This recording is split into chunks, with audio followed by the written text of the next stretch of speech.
buenas tardes, mi nombre es Andrés Hurtado y mi grupo de trabajo son Kevin Giraldo, Cristian Lemus y Sebastián Lebro.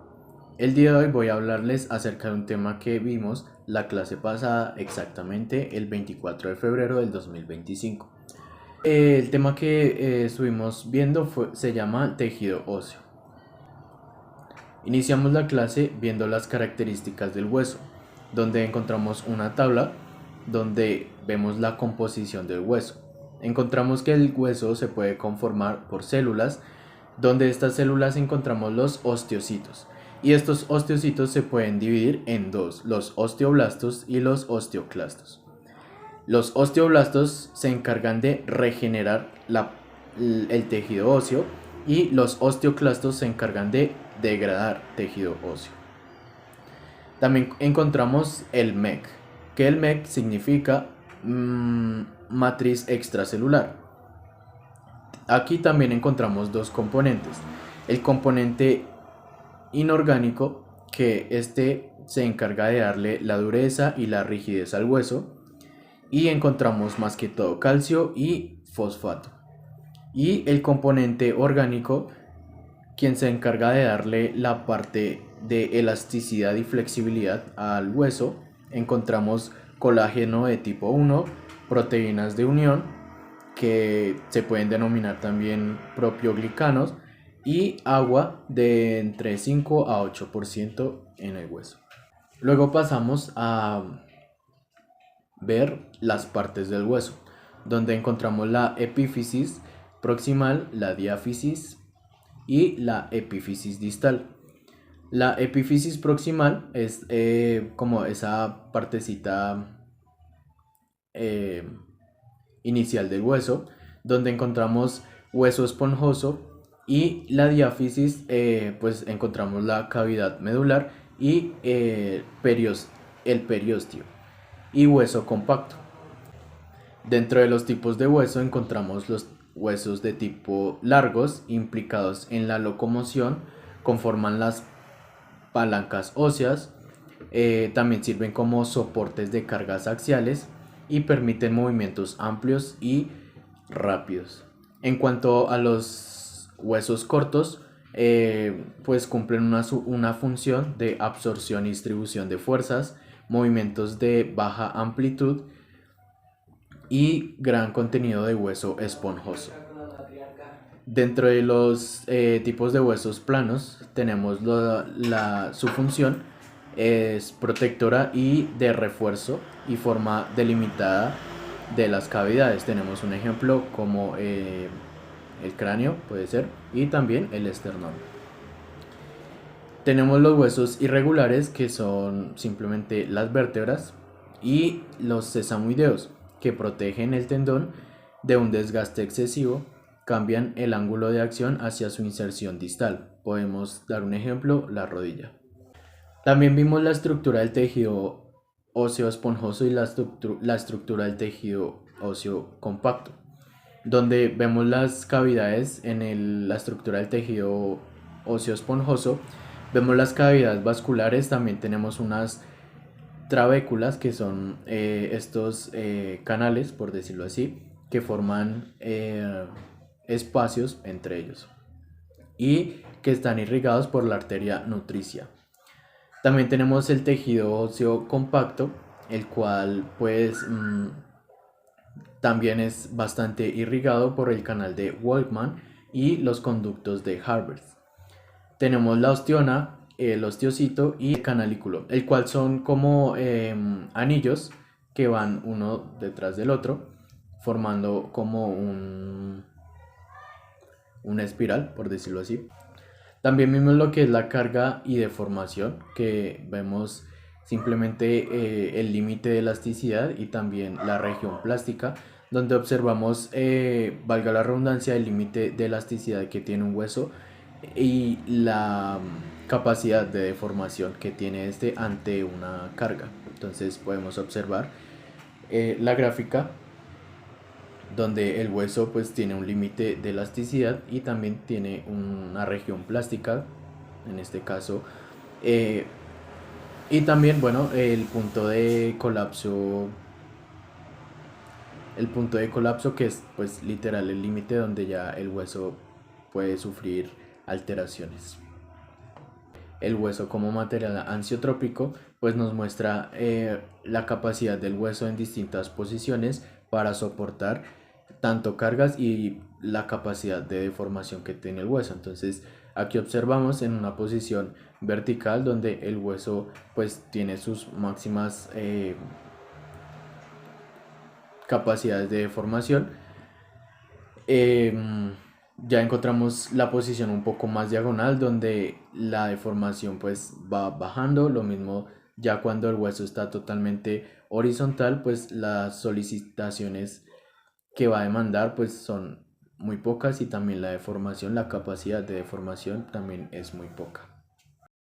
El hueso frente a distintos tipos de carga, tenemos dos ítems en donde es posible que el hueso pueda sufrir una tensión o un daño aplicado en una carga muy alta y pocas repeticiones, y el hueso también puede sufrir una lesión o daño aplicado en una carga muy baja pero con altas repeticiones. En la primera podemos poner un ejemplo, un choque, por decirlo así, donde pues el hueso es impactado con tal energía o carga que solo se necesita una repetición o un impacto para generar un daño o un rompimiento. Y en el segundo podemos tener un ejemplo donde la carga es baja pero son altas repeticiones. Podemos poner las personas que trabajan con esos taladros en la construcción, donde en repetidas ocasiones por la vibración y pues se va generando el daño en el hueso. También vimos lo que es la remodelación ósea, que según la ley de Wolf, pues digamos, cuando el hueso está inmovilizado. Entonces tenemos como una curvatura de formación y de carga, donde tenemos un hueso normal, un hueso saludable, perdón, donde en la protección de unión pues tenemos más densidad mecánicas, más densidad ósea y más resistencia, mientras que en un hueso inmovilizado pues en la protección de unión va a haber menos densidades mecánicas, menos densidades óseas y menos densidad y menos resistencia. Y finalmente vimos los cambios en el envejecimiento, que si podemos dar cuenta, pues en esta gráfica lo que nos quiere decir es que mientras más vamos avanzando, o cuando una persona es adulta, casi anciana, pues el límite de formación es, tiene un punto, y el límite de deformación de la persona joven pues puede aguantar un poco más tanto solicitaciones como deformaciones en el hueso. Esto sería lo que vimos la clase anterior, y pues ya los dejaré con mis otros compañeros.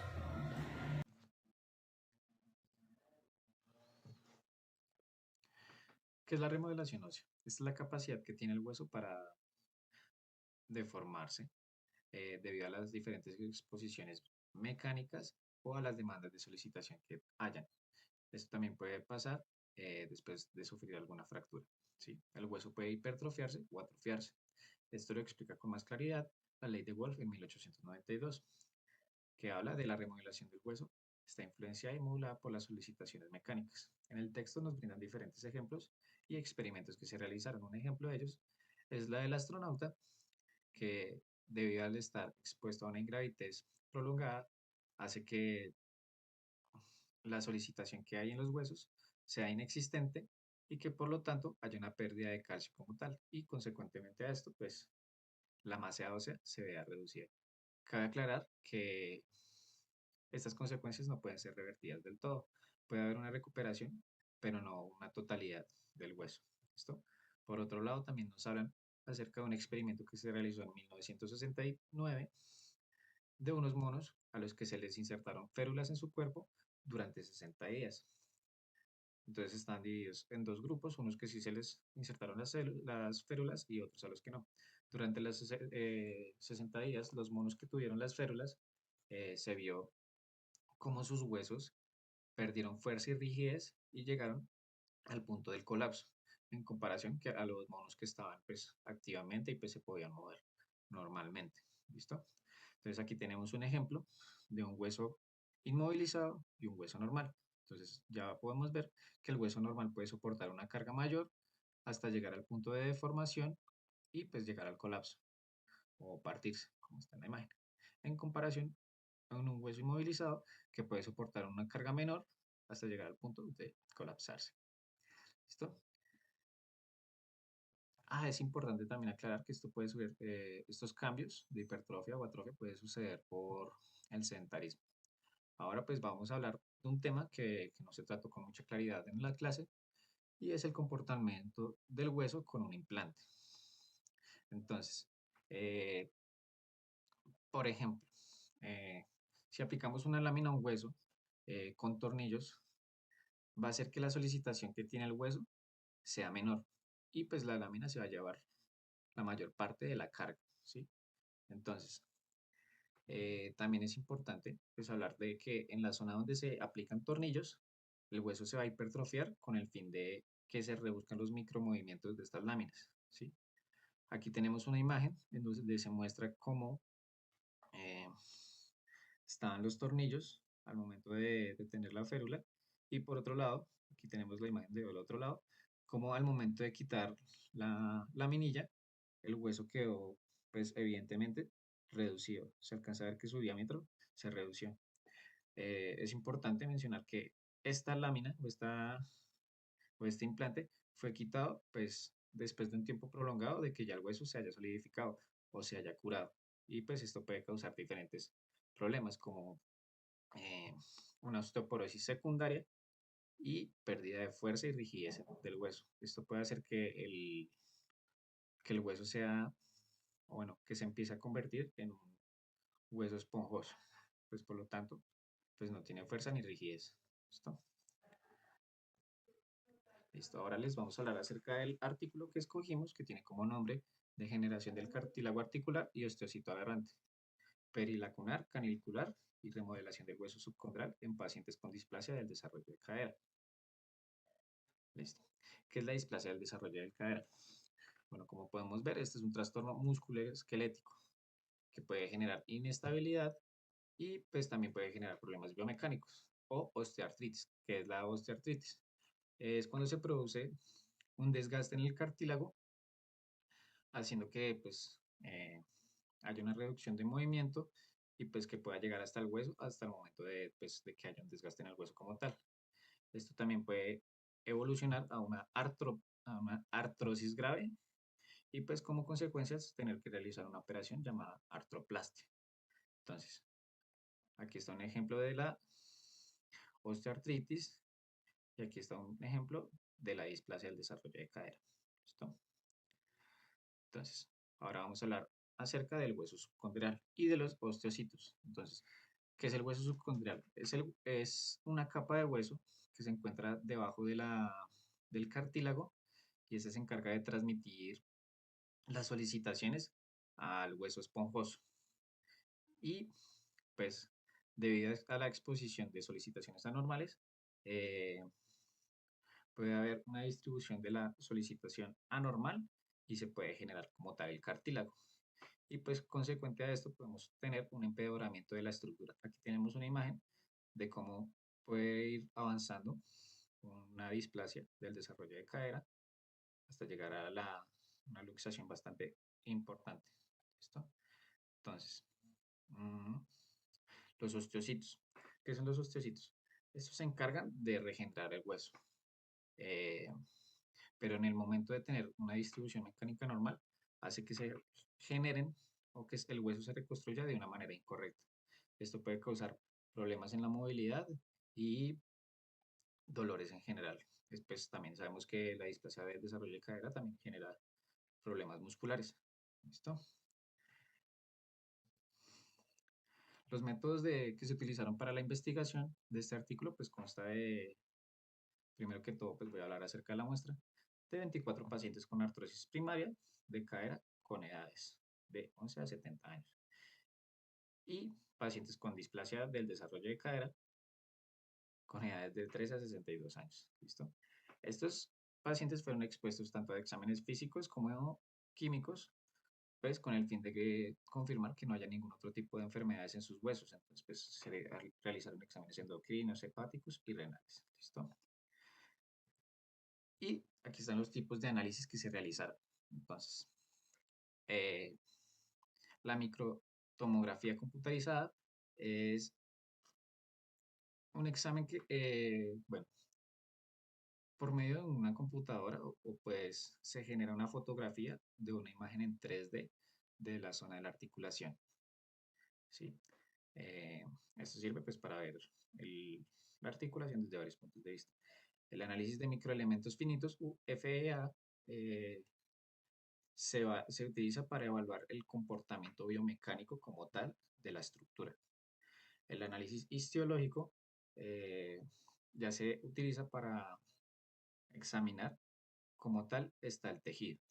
Y el inmunohistoquímico es el que se utiliza para saber cómo o cuáles son las proteínas que circulan dentro del tejido. Aquí tenemos una imagen de, de los resultados de la organización de las fibras de colágeno. Entonces, eso es un tipo de análisis eh, de microtomografía computarizada y pues aquí se tiñó las partículas con un rojo Los glicosídeo. resultados del estudio muestran que los pacientes con displasia en el desarrollo de la cadera presentan características más severas en el tejido óseo y cartilaginoso a comparación de aquellos con osteoartritis. Además, se observó que en el aumento de la tasa de apoptosis de osteolitos en la displasia de cadera es lo que indica el estrés ambiental y compromete la salud ósea, dado que estos osteolitos son fundamentales para el mantenimiento y la respuesta de la carga mecánica. Además, se registró un incremento en la actividad de remodelación perilacunar y canalicunar en el grupo de displasia de cadera, sugiriendo una respuesta a las condiciones adversas. Y aunque pues, puede resultar en debilidad estructural del hueso, las propiedades biomecánicas del hueso subcondral en pacientes con displasia de cadera son deficientes. Y eso pues eleva el riesgo de las fracturas y las deformidades articulares. Y la degeneración del cartílago es significantemente más severa en el grupo de displasia de cadera, lo que afecta la funcionalidad articular, aumentando la fricción y el desgaste de sí mismo, de la articulación. Y pues en este estudio también se revela una fuerte correlación entre la actividad osteocítica y la degeneración del cartílago, indicando que mejorar la función osteocítica podría ser una estrategia efectiva para prevenir la degeneración del cartílago en pacientes con displasia de cadera. En conclusión, pues se sugiere una interrelación crítica entre la salud del hueso subcondral y el cartílago en displasia de cadera, en donde la disfunción de los osteocitos impacta negativamente a la articulación. En la discusión se examina que el estrés mecánico anómalo en pacientes con displasia en el desarrollo de la cadera afecta la actividad de los osteocitos, células claves para la homeostasis ósea. Eh, este estrés inadecuado compromete la capacidad de los osteocitos para remodelar el hueso, y lo que degrada la calidad del hueso subcondrial y reduce sus propiedades biomecánicas. Como resultado, pues el estrés que se concentra en el cartílago articular va llevando a su degeneración del mismo, o sea, del mismo cartílago. A diferencia de la osteoartritis, que en la displasia de cadera los cambios del hueso subcondrial ocurren antes que en el cartílago. Además, también el artículo destaca dentro de esta discusión que la necesidad de investigar más sobre este papel de los osteocitos en la progresión de la displasia de cadera. Así para evaluar el potencial de cómo el objetivo terapéutico, cómo, así para evaluar su potencial como objetivo terapéutico en la mitigación de la degeneración del cartílago. La conclusión del estudio indica que los pacientes con displasia del desarrollo de la cadera presentan un aumento en la apoptosis de los osteocitos, una mala organización de las fibras del colágeno y actividad de remodelación perilacular y canalicular. alterada. Estos factores generan propiedades biométricas y microestructurales deficientes en el hueso subcondral, lo que agrava la degeneración del cartílago y acelera la progresión de la displasia de cadera. Igualmente, pues se establece un ciclo vicioso donde el deterioro del hueso y la degeneración del cartílago se afectan mutuamente, empeorando la salud de la cadera. Artículo número 2. Evaluación de la estructura ósea cortical y trabecular en la mandíbula de pacientes con enfermedad de Veget. Por la parte de salud bucal de EBMS. ¿Qué es la enfermedad de Veget? Este puede ser un trastorno autoinmunitario, lo que significa que el sistema inmunitario del cuerpo ataca por error algunas de sus propias células sanas, provocando pues sarpullidos, eh, afectaciones en el hueso, como pues la osteoporosis. El objetivo de este artículo es evaluar la dimensión fractal del hueso trabecular mandibular, el índice cortical mandibular y la degeneración de la articulación temporomandibular en pacientes con la enfermedad de Veget en comparación con otros controles sanos. El análisis estadístico para este estudio se utilizaron las estadísticas descriptivas para resumir los datos y se aplicó la prueba U de Mann-Whitney para comparar los valores del hueso trabecular mandibular entre los grupos de casos y controles. Entonces, ya por la parte más centrada en el artículo nos mencionó que la naturaleza crónica de la enfermedad de Veget y sus procesos inflamatorios asociados pueden afectar el metabolismo óseo, lo que puede conducir a la osteoporosis y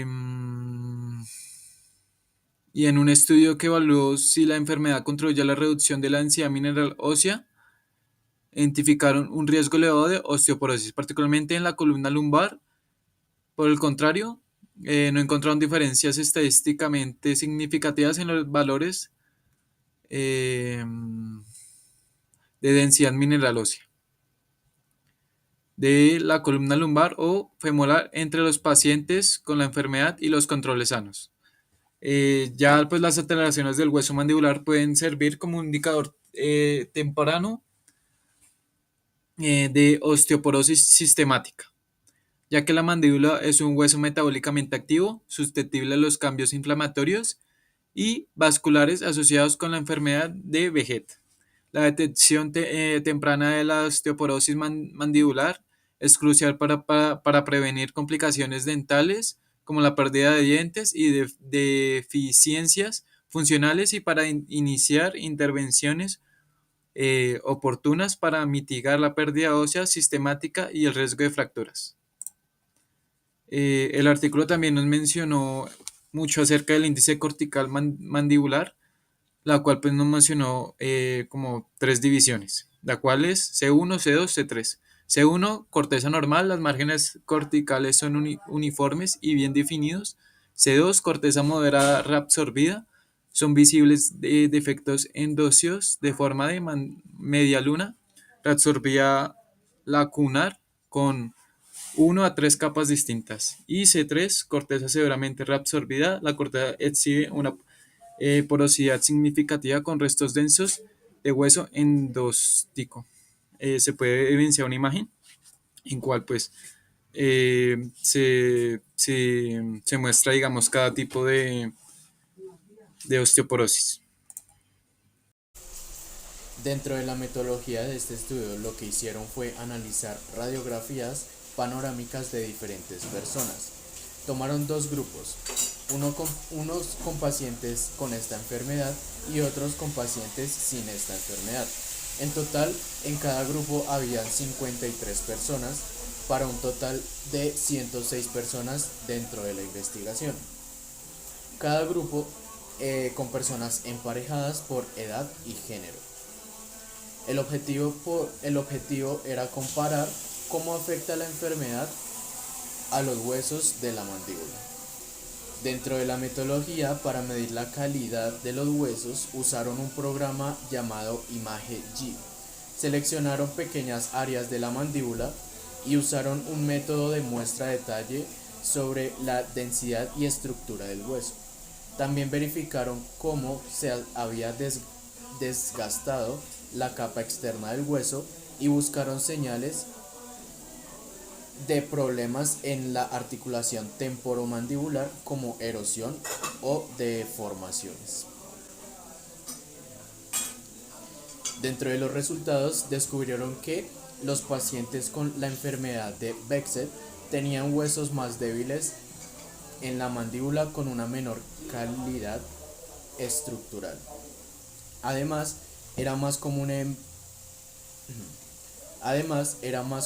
ver desgaste en la capa externa del hueso en comparación con las personas sanas.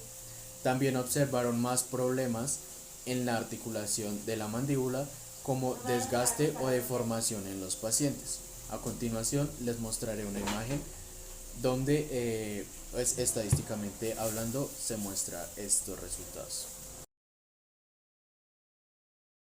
Siguiendo con la discusión, dijeron que la inflamación causada por la enfermedad puede dañar el hueso con el tiempo.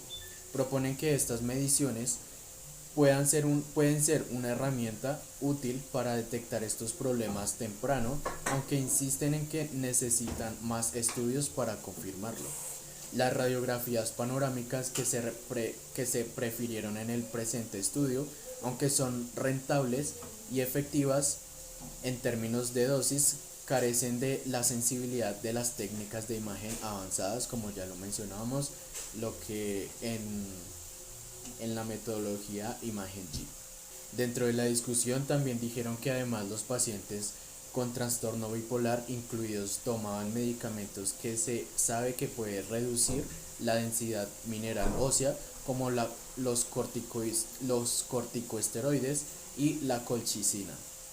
Dentro de las conclusiones concluyeron que en las personas con enfermedad necesitan evaluaciones dentales frecuentes para prevenir mayores complicaciones. Además, sugirieron que estas técnicas de análisis podrían ser una forma económica de monitorear la salud de los huesos en estas personas. Este artículo destaca la importancia de investigar cómo condiciones sistemáticas como la enfermedad de Behçet pueden afectar la salud bucal y especialmente la estructura ósea mandibular.